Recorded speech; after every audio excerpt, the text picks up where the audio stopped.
Sports news all টাইমের পক্ষ থেকে সবাইকে স্বাগতম। কোপা আমেরিকার দলে যোগ হতে পারেন নেইমার, জানালেন কোচ। কিন্তু কিভাবে নেইমার যোগ হবে, বিস্তারিত থাকছে পুরো ভিডিওতে।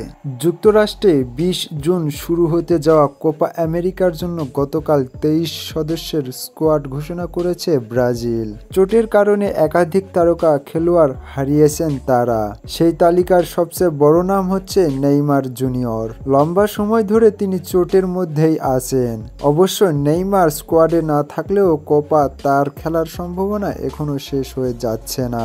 আগামী 23 মে পর্যন্ত স্কোয়াড পরিবর্তনের সুযোগ আছে।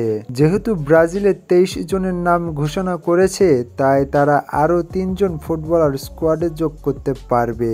সেই সুযোগে নেইমার দলে ফিরলে অবাক হওয়ার কিছুই থাকবে না। এমনকি ব্রাজিলের কোচ দরিভাল জুনিয়র নেইমারকে নিয়ে আশা দেখছেন।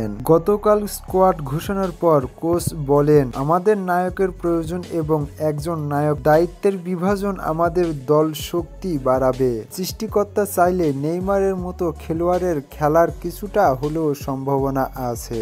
ক্লাবের হয়ে ম্যাচে চোটে পড়ায় রিসার জায়গা হয়নি বলে জানিয়েছেন দরিভাল। তাছাড়া পারফরম্যান্সের জন্য বাদ পড়েছেন ম্যানচেস্টার ইউনাইটেডের ডিফেন্ডার ক্যাসেমিরো।